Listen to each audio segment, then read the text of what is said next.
Dobrodošli u književno utočište Američkog kutka Mostar i naš prvi podcast kojem je cilj da promovira američku književnost kao i domaće autore, te da doprinosi kvaliteti i zanimljivosti sadržaja u našem virtualnom američkom kutku.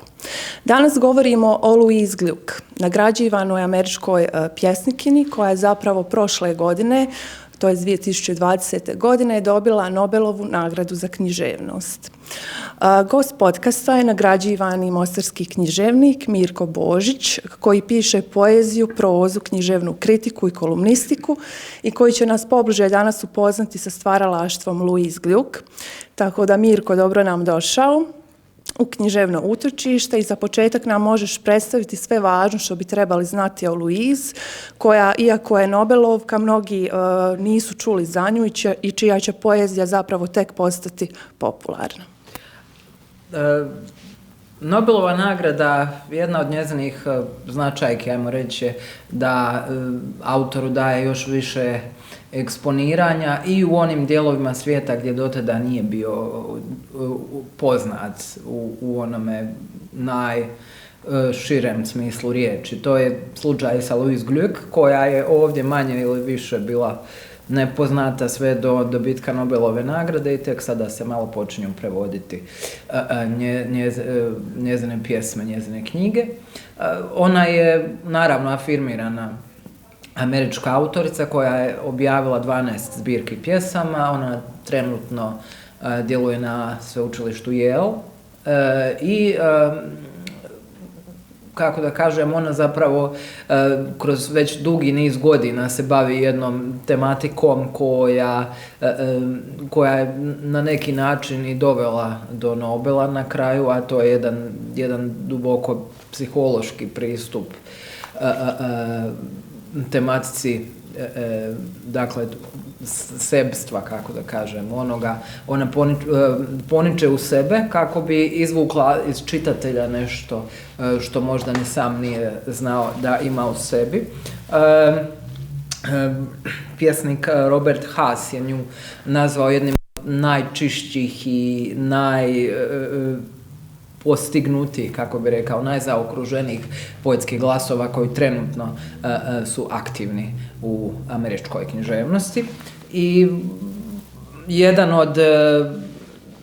od, kako bih rekao, argumenata koji se spominje u objavi Nobelove nagrade je da je naprosto to jedan njezin potpuno prepoznatljiv poetski glas sa jednom ljepotom skromnosti, kako bih rekao, i nekakve individualnosti koja iz toga proističe. Tako da tek sada imam dojam da će ona osvojit će još veći teritorij nego što ga je do sada imala i to mi je iznimno drago, jer na taj način zapravo poezija ide što više i što dalje, a to je zapravo i njezin smisao, ona je kao more. Isto tako Elfriede Jelinek, koja je jedna poznata i priznata autorica, ali koja je tek nakon Nobelove nagrade na neki način počela da se više čita i više prevodi na našim prostorima. Louise je do sada generalno imala mali krug čitatelja kojeg nije imala potrebu širiti, ali je razvila svoj, kao što si rekao, prepoznatljiv glas u američkoj poeziji. Ona u svom pisanju ne nameće vlastitu osobnost, njen glas je iskren i beskompromisan, a često je uspoređuju i sa Emily Dickinson. Ali iz svoje pjesničke perspektive, kako bi se referirao na tu činjenicu da ona odstupa od karaktera u pisanju, i ti kao pjesnik, evo kakav bi bio komentar na to? Pa evo, recimo, Steven Butt je nju isto tako djelomično usporedio sa Sylviom Plath. Prije svega zato što ona ima taj nekakav poprilično emotivan pristup nečemu što je zapravo traumatsko iskustvo u životu, kao što su nekakve ljubavne veze koje su propale, nekakvi emotivni bliski odnosi kojima je došao kraj, naprosto neka vrsta izdaje sebe kako bi se došlo do ispunjenja drugih možda ili nečega što se dobiva u zamjenu za to. I kada čitamo Louise Glück, to je zapravo nešto što prožima cijelo to iskustvo njezine književnosti, njezine poezije, a to je da zapravo na neki način izvlači nešto iz vas, iz te književnosti, iz poezije koju čitamo, što nam se tehnički možda ne bi trebalo svidjeti, ali to nas ne tjera da knjigu zaklopimo, nego nas tjera da u njezino pisanje uronimo i dublje, tako da smatram definitivno da ona daje nešto što naprosto u američkoj književnosti ili barem poeziji nitko drugi ne bi sada mogao dati, i zato je njezin glas tako jedinstven. Hvala. Mislim, sama Louise kaže kako se njena poezija približava tišini i graniči sa iščeznućem, te upotrebljava obične i svakodnevne riječi lišene retoričkih ukrasa, bliske običnom čovjeku, a s obzirom da kroz poeziju istražuje traumu, smrt, iscjeljenje, neki kritičari su zapravo tvrdili da su to ispovijesti, pa eto koji bi bio komentar na to. Svaki književni izraz je do određene mjere ispovijest, nije zapravo lažno što kažu da je na neki način svako pisanje vrsta autobiografije i da čovjek koji piše na neki način, čak i kad govori o nečem drugom, uvijek do određenog momenta bar podsvjesno govori o sebi. I to je zapravo isto tako bjelodano na primjeru Louise i onoga što čitamo, odnosno njezinim pjesama, pogotovo evo u ovoj fantastičnoj zbirci koja, kako da kažem, zaokružuje jedan poprilično širok period njezina djelovanja i koja je onako dosta obimna. Kao što si rekla, slažem se s time, znači to je jezik koji je jednostavan, koji ne traži neko predznanje od čitatelja i koji na taj način zapravo pojednostavljuje pristup onome što tekst želi reći, a to je nešto što danas nije baš toliko često, jer ljudi, pogotovo kad čitamo neke pisce, imate osjećaj da vam treba kao neka vrsta leksikona da biste shvatili o čemu se zapravo tu radi, i to je ono što je vrijednost pisanja Louise Glück također. Znači, način na koji ona komunicira s vama kao čitateljem i gdje vi vidite da to nije zapravo jedan jednosmjerni komunikacijski kanal, nego primjer onoga kako ja sam vidim književnost, a to je zapravo da je to jedan komunikacijski kanal koji ide u dva smjera, između čitatelja i između autora. A što se tiče same, da kažem, ženske književnosti, evo posljednjih nekoliko godina, po tvom mišljenju, da li su žene doprinijele književnosti, da li su dovoljno nagrađivane, da li su dovoljno medijski zastupljene i koje bi, evo, pored Louise još možda istakao?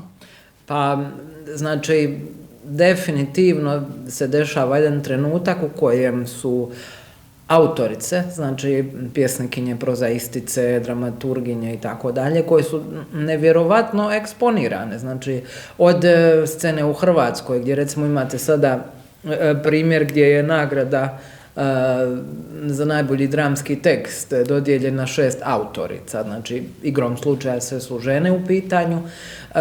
Imamo u Bosni i Hercegovini isto tako jednu poprilično jaku žensku scenu sa Senkom Marić, sa Magdalenom Blažević, sa Anitom Pajević i tako. Mislim, često se govorilo o ženskom pismu kao određenoj zasebnoj kategoriji književnosti. Sad usudio bi se da kažem da je to došlo do takvog mainstreama da bi se možda trebalo početi govoriti o muškom pismu kao nekoj vrsti zasebne kategorije. I u američkoj književnosti se dosta toga dešava i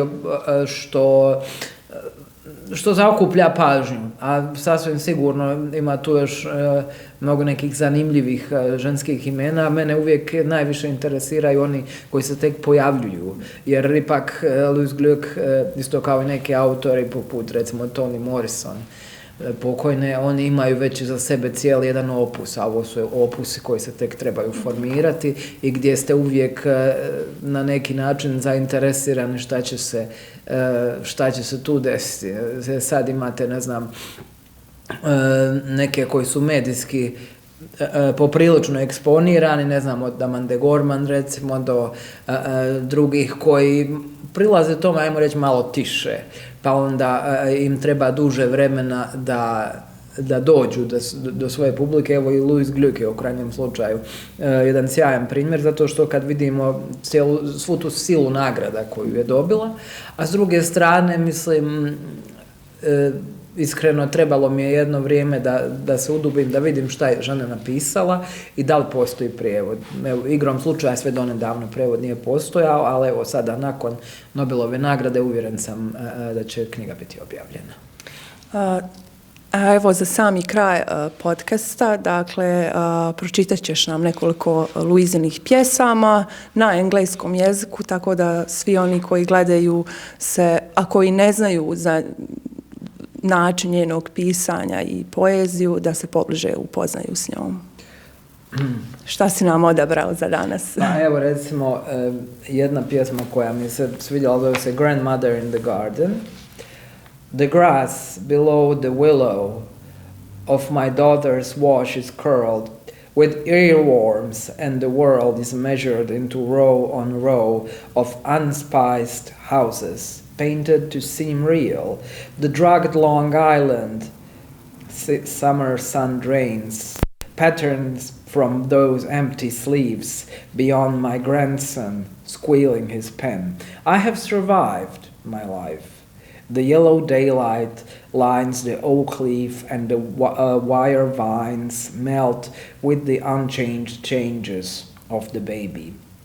My children have their husbands' hands, my husband's frame propped, bald as a baby on their pianos, my tremendous men. I close my eyes, and all the clothes I have thrown out come back to me. The hollows of my daughter's slips, they drift, see the shower, summer cottons drift, equivalent to the air. Pictures of the people in the war. Later I'll pull down the shade and let this fluid raw life out of the paper, telling how, except instead of showing your equipment, I would first off share my vision of the thing, the angle of that head, submerged in fixer there, the bare soul in its set. You see, it's done with speed. Enlightening, but my point is that one never gets so close to anyone with an experience.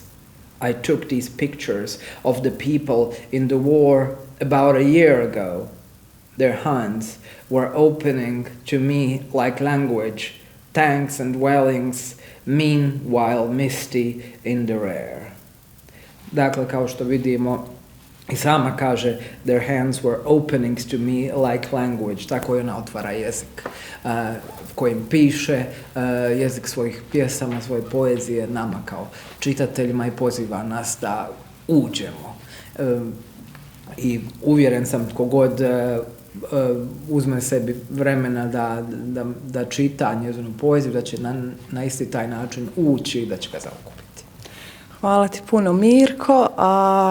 Evo, ja bih pozvala sve one koji su u Mostaru, a interesira ih svijet Louise Glück i žele da uđu u taj njen svijet poezije, da nas posjete u Američkom kutku Mostar. Mi imamo njenu zbirku pjesama u elektronskoj verziji, dakle može se posuditi Kindle, tako da možete da čitate, informirate se i uživate u poeziji. Hvala.